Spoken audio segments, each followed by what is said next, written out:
Miércoles 4 de marzo de 2026. En algún punto de Jalisco, una explosión controlada sacude los cimientos de una residencia que por fuera parecía simplemente cara. Por dentro era otra cosa. Por dentro era el final de una historia que comenzó con un cargo público.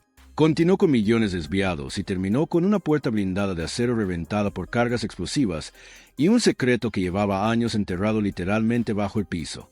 Esto es lo que pasó cuando Omar García Harfuch ordenó detonar el casoplón de Karina Barrón Perales, diputada federal del PRI por Nuevo León. Y lo que encontraron dentro cambia todo lo que creía saber sobre hasta dónde llega la corrupción política en este país. Pero para entender el 4 de marzo, tienes que entender lo que pasó 14 días antes. 14 días antes, las fuerzas de seguridad del Estado mexicano abatieron a Nemesio Ceguera Cervantes, conocido como El Mencho, el líder del cártel Jalisco Nueva Generación. El CJNG, la organización criminal que durante una década controló rutas, plazas, gobernadores y bolsillos en media república. La organización que sembró terror con drones cargados de explosivos, que derribó helicópteros militares, que declaró la guerra al Estado y por un tiempo pareció ganarla. Abatido El Mencho, el cártel entró en colapso operativo. Pero los cárteles no son un hombre, son una red. Son una estructura financiera.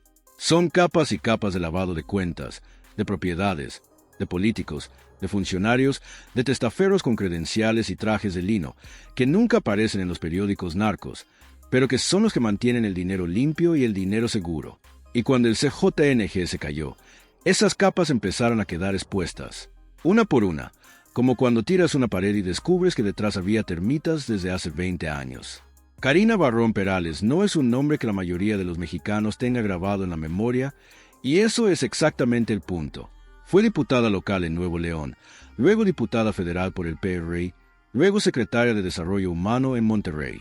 Una carrera construida en los pasillos del prismo regiomontano con los saludos correctos, las alianzas correctas, los silencios correctos, pública cuando convenía, invisible cuando convenía, más el tipo de figura política que el sistema produce en serie, lo suficientemente conocida para tener acceso, lo suficientemente discreta para no generar escándalos que duraran más de un ciclo noticioso.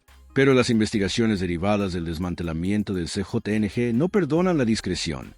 La inteligencia de la Secretaría de Seguridad y Protección Ciudadana y de la Fiscalía General de la República no busca en los titulares, busca en los registros bancarios, busca en los contratos de obra pública, busca en las empresas que facturaron millones por servicios que nunca se prestaron. Y cuando empezaron a rastrear las redes financieras que habían protegido y facilitado operaciones del CJNG en el noreste y en el occidente del país, el nombre de Karina Barrón empezó a aparecer en demasiados documentos para hacer coincidencia. La detiene la FGR. Los cargos son cohecho, extorsión, peculado y falsedad en declaraciones. Pero hay más. Hay acusaciones de haber fabricado demandas contra opositores políticos. Hay acusaciones de haber exigido sobornos a cambio de favores desde su posición como funcionaria pública. Hay un patrón que los investigadores describen como sistemático, no un error, no un exceso puntual. Un modelo de operación construido durante años con la misma meticulosidad con que se construye una empresa, porque eso era exactamente lo que era. Una empresa con proveedores, con clientes, con flujo de caja, con activos fijos. La diferencia es que los proveedores eran recursos públicos y los clientes eran grupos criminales que necesitaban que alguien con credenciales limpias les guardara el dinero. Tras su captura, la inteligencia empieza a trabajar en los activos y aparece la propiedad en Jalisco, una residencia que no está registrada a nombre de Karina Barrón. Claro que no. Nada en estos casos está a nombre de quien lo posee realmente. Está registrada a través de una cadena de empresas fachada que pasa por 3 estados, 2 paraísos fiscales y un par de prestanombres, cuya única función visible es firmar documentos y cobrar un sueldo modesto por existir en el papel. La propiedad es grande, lujosa, discreta en el sentido en que son discretas las cosas que cuestan millones, pero que no quieren llamar la atención con muros altos, cámaras, seguridad privada y la apariencia de ser simplemente la casa de campo de algún empresario afortunado que prefiere la tranquilidad de Jalisco al caos de la capital.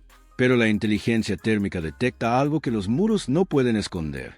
Cavidades subterráneas, espacios que no aparecen en los planos de construcción registrados.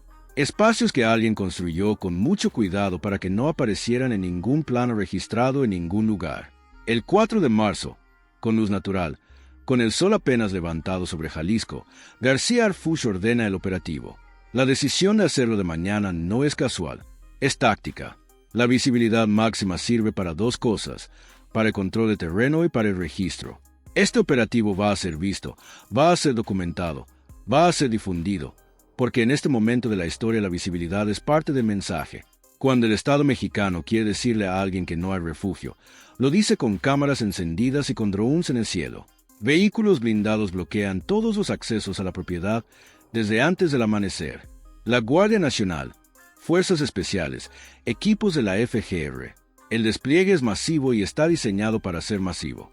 No hay sorpresa táctica que conservar. La persona a quien buscaban ya está detenida. Lo que buscan ahora es lo que escondió. Y para llegar a eso, necesitan entrar en una fortaleza que fue construida precisamente para resistir este tipo de visita. El ingreso forzado a la residencia principal no tarda. La seguridad privada que estaba en la propiedad no ofrece resistencia organizada. No son soldados, son custodios de una casa que de repente tiene vehículos blindados en cada salida y drones térmicos sobrevolando el techo. Se detiene al personal presente, se asegura el perímetro y entonces empieza la búsqueda del acceso. Los analistas ya saben que hay algo subterráneo. Los drones térmicos lo confirmaron. Pero encontrar el acceso en una propiedad de ese tamaño, donde alguien invirtió en esconderlo bien, lleva tiempo y método. Se revisan pisos, paredes, bodegas, áreas de servicio, hasta que en una zona privada de la planta baja, en lo que por fuera parece ser una bodega de almacenamiento con estantes de metal y cajas perfectamente ordenadas, se detecta la anomalía. El piso tiene un refuerzo estructural que no corresponde a una bodega normal. Hay un acceso camuflado, una puerta que desde arriba parece piso y que lleva hacia abajo.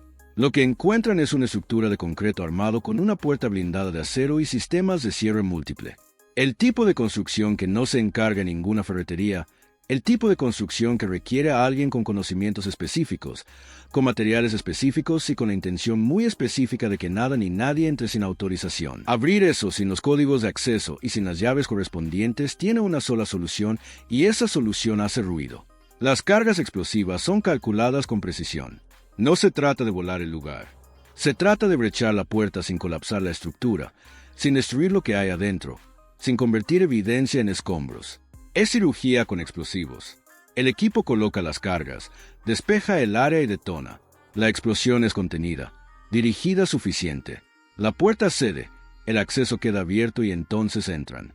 Piénsalo un momento. Alguien construyó eso. Alguien planificó ese sótano. Contrató a quien lo construyó. Pagó para que quedara exactamente así. Invisible desde arriba y casi indestructible desde afuera. Alguien pasó noches calculando cuánto cabe en una cámara de ese tamaño y cuánto puede aguantar una puerta de acero ante una detonación controlada. Esa persona tenía recursos para hacerlo, tenía contactos para hacerlo y tenía razones para necesitarlo. ¿Tú crees que algo así se construye para guardar recuerdos de la infancia? Lo que encuentran dentro de la cripta es lo siguiente: efectivo apilado en fajos compactados, dólares, pesos mexicanos y euros. Las cantidades son multimillonarias. No es el dinero de una caja chica ni el ahorro de alguien que no confía en los bancos. Es el tipo de efectivo que requiere logística para ser contado, clasificado, empaquetado y almacenado. El tipo de efectivo que tiene historia detrás de cada billete y que esa historia no es una que alguien quiera contar en voz alta. Lingotes de oro y plateados, no monedas de colección ni joyería familiar. Lingotes, el formato más directo de convertir dinero ilícito en valor físico portable y difícil de rastrear. Cajas de joyas de lujo, relojes de colección, diamantes, piezas que individualmente valen lo que un mexicano de clase media tarda una vida en ganar. Dispositivos electrónicos con carteras de criptomonedas y claves de acceso a cuentas en el exterior. El eslabón digital de una cadena financiera que cruza fronteras sin moverse físicamente de ningún lugar. Y luego está la documentación. Eso es lo que los investigadores llaman la joya del operativo, aunque no brille como el oro que encontraron al lado. Libros contables paralelos, los reales, no los que se presentaron ante el SAT o ante los organismos de fiscalización durante su gestión pública, transferencias bancarias irregulares con fechas, montos y beneficiarios, contratos de obra pública simulados firmados durante su tiempo como diputada y como funcionaria en Monterrey. Contratos donde el dinero salía de las arcas públicas hacia empresas que en papel tenían razón social, domicilio fiscal y representante legal, pero que en la realidad no tenían empleados, no tenían oficinas, no tenían la más mínima capacidad de ejecutar la obra o el servicio contratado. Facturas fantasma de empresas fachada que operaban como válvulas de salida para los recursos desviados y evidencias que vinculan parte de esos recursos con estructuras del SEGN en el noreste y en el occidente del país. No como donación y como extorsión directamente documentada, como flujo financiero, como dinero que salía por un lado y aparecía por el otro con una apariencia de legalidad construida sobre papel, firmado por quien tenía el cargo para firmarlo. Suscríbete si te gusta el video, porque esto es solo la mitad de la historia y lo que viene es peor. La documentación encontrada en esa cripta no es solo evidencia de un enriquecimiento ilícito personal. Es el mapa de una red que conecta cargos públicos con contratos fantasma con cuentas offshore con activos físicos con estructuras del crimen organizado que necesitaban constantemente convertir dinero sucio en dinero que pudiera moverse sin levantar alertas. Karina Barrón no era el único nodo de esa red. Era un nodo y los documentos apuntan hacia otros nodos que todavía no han sido tocados. Aquí hay que detenerse un segundo y hacer la pregunta que todos estamos pensando. ¿Cómo se construye algo así sin que nadie note nada?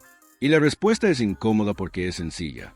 Se construye con paciencia, se construye con cargos que dan acceso a recursos, se construye con la complicidad activa de algunos y con la mirada deliberadamente hacia el otro lado de muchos más. Se construye en un sistema donde durante décadas el costo de preguntar era más alto que el costo de callar. Un sistema donde el auditor que señalaba irregularidades se encontraba de repente con una investigación en su contra, donde el periodista que publicaba contratos irregulares recibía una demanda fabricada por la misma maquinaria que estaba denunciando. El poder protege al poder mientras puede. El problema es que tarde o temprano alguien derrumba la pared y las termitas quedan expuestas. El decomiso completo de la cripta incluye todo lo mencionado más armas cortas encontradas como respaldo de seguridad dentro de la propiedad y servidores con datos financieros que los especialistas en cómputo forense ya están descifrando capa por capa. La propiedad es asegurada, sellada y convertida en escena del crimen activa. Los colaboradores y personal presentes son detenidos para interrogatorio. Cada teléfono, cada agenda, cada memoria USB es evidencia potencial. El operativo dura horas. La carpeta de investigación que genera durará años. Y luego viene García Arfucha a la conferencia de prensa de la mañana sin aspavientos innecesarios, con la contundencia de quien ya no necesita dramatismo porque la realidad tiene suficiente. Dice, tras la detención de Karina Barrón, detonamos su casoplón y hallamos la cripta con millones ocultos. El PRI pierde otro capítulo de corrupción ligada a desvíos masivos. No habrá impunidad para quienes usaron cargos públicos para enriquecerse a costa del pueblo. 15 palabras podrían ser el epitafio de una carrera política construida sobre recursos que nunca le pertenecieron, pero también son una advertencia, ¿no? Para Karina Barrón, que ya está detenida, para los que todavía no lo están y que esta mañana leyeron la noticia con el café en la mano y sintieron algo que no era exactamente sorpresa, sino reconocimiento. ¿Cuántos contratos se firmaron durante los años en que fue diputada local y luego federal? ¿Cuántos proyectos de obra pública en Nuevo León y en los municipios donde tuvo influencia terminaron en empresas que no ejecutaron nada? ¿Cuántas veces se presentaron informes ante los órganos fiscalizadores con números que cuadraban en el papel porque alguien se había asegurado de que cuadraran en el papel? El peculado es un crimen discreto. No hace ruido cuando ocurre, solo hace ruido cuando alguien detona la cripta donde guardaban los resultados. ¿Y tú qué crees? ¿Cuántos más tienen su propio sótano sellado esperando que llegue el operativo? Comenta abajo tu opinión porque en este canal leemos todos los comentarios. El nexo con el CJNG es el elemento que convierte este caso de un escándalo de corrupción política relativamente común, aunque no por eso menos grave, en algo de otra dimensión. Porque la corrupción política en México tiene una historia tan larga que el país desarrolló casi una tolerancia cultural hacia ella. Pero la corrupción política que lubrica las operaciones de un cártel que durante una década fue el más violento del país, eso es diferente. Eso no es un funcionario que se robó el presupuesto para comprarse una casa en Miami. Eso es un engranaje funcional en una máquina que mató gente, que desplazó comunidades, que convirtió municipios enteros en zonas de guerra. La documentación hallada en la cripta muestra que recursos que debían ir a programas sociales en Nuevo León, a infraestructura, a servicios públicos, terminaron fluyendo a través de una red de lavado que entre sus beneficiarios finales tenía estructuras del CJNG. No directamente, nunca directamente. El dinero nunca viaja en línea recta en estos esquemas. Viaja en círculos, en espirales, a través de empresas fachada y cuentas en jurisdicciones donde nadie pregunta demasiado, pero al final del camino llegaba donde tenía que llegar. La pregunta que la investigación ahora está respondiendo es, ¿cuánto tiempo llevaba ese flujo operando? Porque si la red financiera fue construida de forma sistemática durante su gestión como diputada y como secretaria municipal, entonces estamos hablando de un periodo que abarca años en los que el dinero público fue tratado como materia prima de una empresa criminal. Años en los que los ciudadanos de Nuevo León pagaron impuestos que en parte fueron a financiar no servicios públicos, sino la consolidación de una red que en su extremo más oscuro tenía vínculos con quienes sembraron terror en Jalisco, en Guanajuato, en Veracruz. Eso no es un dato abstracto. Eso tiene nombre y apellido en miles de expedientes de víctimas del TJNG que están abiertos en las fiscalías de todo el país. Eso tiene cara en los desplazados que salieron de sus comunidades, porque una organización criminal decidió que ese territorio era suyo y parte del dinero que financió esa organización pasó por contratos fantasma firmados desde un cargo público en Nuevo León. Hay algo en la imagen de esa cripta que concentra todo lo que está mal. Un sótano construido con dinero público para esconder dinero público robado, más el dinero de organizaciones criminales que operaban mientras el Estado fingía no verlas. Una habitación subterránea que resume décadas de un sistema donde el cargo público no era un servicio, sino una oportunidad de extracción, donde el presupuesto no era un instrumento de desarrollo, sino una cantera privada para quien tuviera la firma correcta, donde los contratos de obra pública eran contratos de enriquecimiento disfrazados con membrete oficial. El decomiso completo va más allá de los números que se mencionan en las primeras conferencias de prensa, cuando los equipos de la FGER empiezan a catalogar el contenido de la cripta de forma metódica, capa por capa. Lo que emerge es una imagen de planificación que contradice cualquier narrativa de exceso impulsivo. Esto no fue el resultado de alguien que de repente tuvo acceso a dinero y no supo qué hacer con él. Esto fue diseñado. Los fajos de efectivo están organizados por denominación y por moneda. Los lingotes tienen numeración de serie y están apilados en un orden que sugiere inventario regular. Las cajas de joyas tienen etiquetas internas con descripción de cada pieza. Los dispositivos con carteras de criptomonedas están protegidos con sistemas de cifrado adicional a de los propios dispositivos. Alguien llevaba un control minucioso de lo que había en ese sótano. Alguien lo revisaba, lo actualizaba, lo organizaba. No era un escondite de emergencia, era una bóveda de operación activa. Los peritos en cómputo forense que trabajan sobre los servidores incautados encuentran algo que amplía significativamente el alcance de la investigación. Los servidores no solo contienen registros financieros de las operaciones de Karina Barrón, contienen comunicaciones, mensajes encriptados que los especialistas van descifrando con herramientas de análisis forense digital, comunicaciones entre múltiples actores, algunos con nombres reales, otros con apodos o códigos que los investigadores ahora tienen que cruzar con bases de datos de inteligencia previas.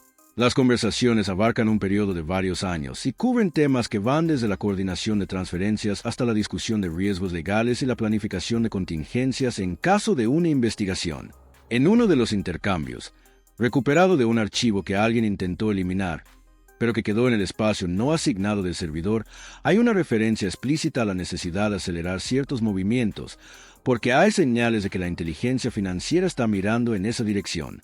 Esa comunicación tiene fecha y esa fecha es anterior en varios meses al inicio formal de la investigación que derivó en la detención de Karina Barrón, lo que significa que alguien dentro cerca del sistema de inteligencia les avisó que hubo una filtración, que parte de la red que se está desmantelando todavía tiene ramificaciones activas que los investigadores todavía no han identificado completamente. ¿Tú conoces a alguien que haya pagado impuestos toda su vida y nunca haya visto ni una calle pavimentada con ese dinero? Cuéntanos en los comentarios, porque estas historias que parecen lejanas tienen consecuencias muy concretas en la vida de cada mexicano. La Unidad de Inteligencia Financiera tiene un expediente paralelo que se construyó durante meses antes del operativo del 4 de marzo. Ese expediente rastreó movimientos de recursos a través de 16 empresas distintas registradas en diferentes estados de la República.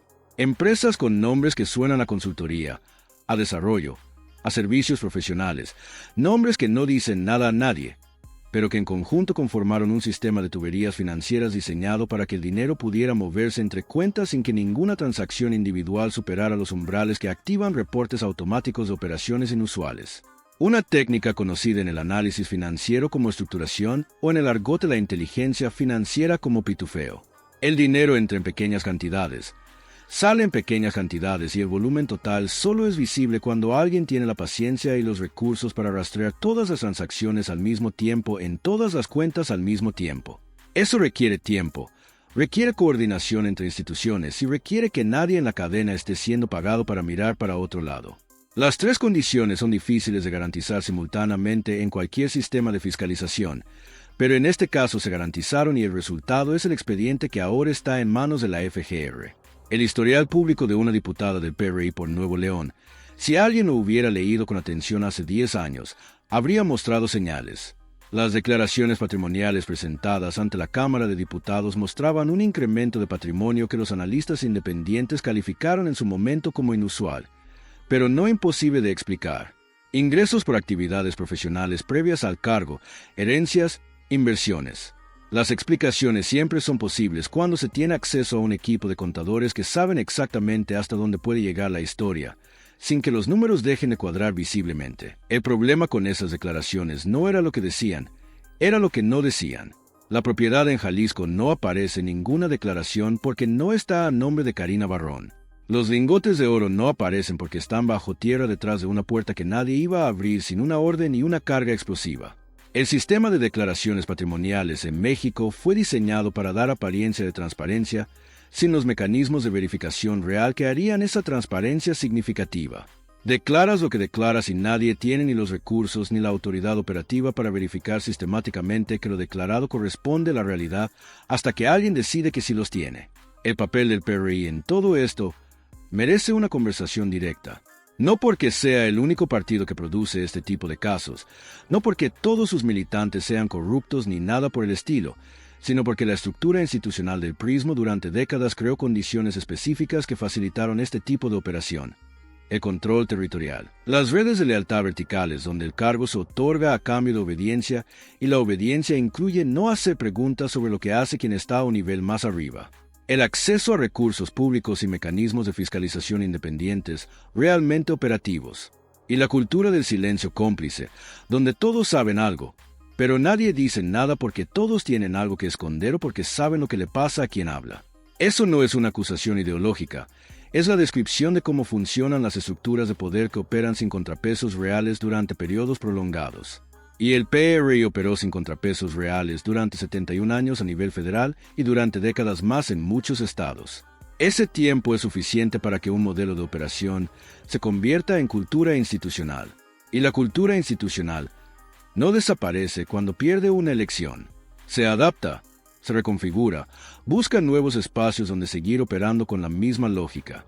Y en algunos casos, como este, esa lógica se sostuvo hasta que una puerta blindada de acero se dio ante una detonación controlada en Jalisco un miércoles de mañana. Los colaboradores detenidos durante el operativo representan otro capítulo de la investigación que está apenas comenzando entre el personal presente en la propiedad al momento del cateo. Hay personas con antecedentes en seguridad privada, personas con vínculos documentados a empresas que formaban parte de la red financiera y al menos una persona cuyo nombre aparece en los libros contables paralelos encontrados en la cripta como responsable de movimientos específicos de recursos. Esos colaboradores ahora enfrentan una decisión que todos los que quedan atrapados en el nivel operativo de estas redes eventualmente enfrentan. Cooperar con la investigación y señalar hacia arriba a cambio de un trato menos severo o mantenerse en silencio y cargar con el peso completo de los cargos que corresponden a su participación en la red. Es una decisión que se toma en una celda con un abogado y con el conocimiento de que la gente que está arriba de ti en la cadena tiene muchos más recursos que tú para protegerse y que si decides protegerlos a ellos, esa protección no será recíproca. La historia de estas investigaciones muestra que eventualmente alguien habla. Siempre hay alguien que calcula que el costo de proteger a quienes tienen más poder que tú es mayor que el costo de señalarlos. Y cuando ese alguien habla, la investigación da un salto que ninguna cantidad de documentos por sí sola puede generar.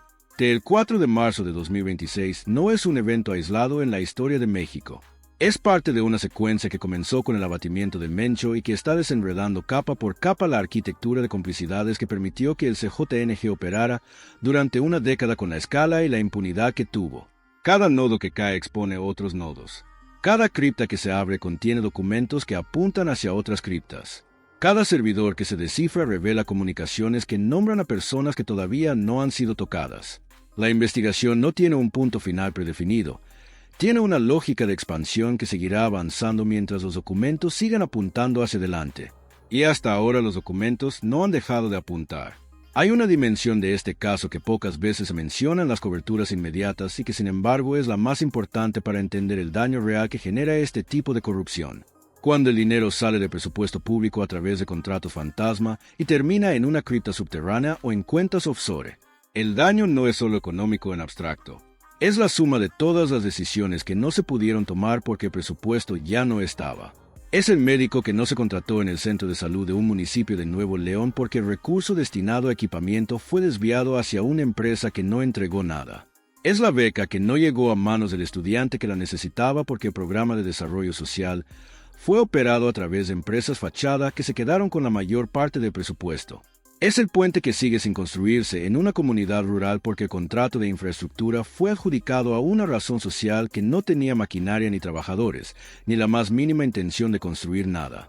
Esas ausencias no salen en las fotos del operativo, no aparecen apiladas en la cripta junto a los fajos de efectivo, pero son tan reales como el oro incautado y representan el costo verdadero de lo que se encontró bajo ese piso en Jalisco.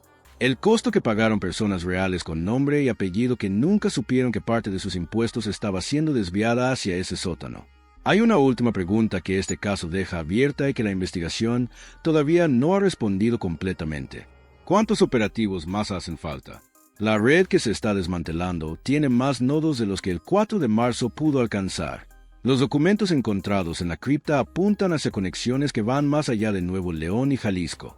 Los servidores incautados contienen comunicaciones con actores que operan en otras entidades, en otros sectores, con otros cargos públicos o privados que facilitaron el funcionamiento de la red.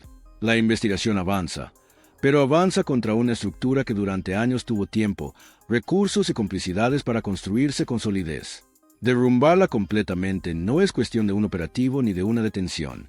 Es cuestión de sostener la presión hasta que cada nodo quede expuesto y cada documento quede en el expediente correcto. Y eso, a diferencia de una detonación controlada, no se resuelve en una mañana. La propiedad en Jalisco queda sellada. Karina Barrón queda detenida.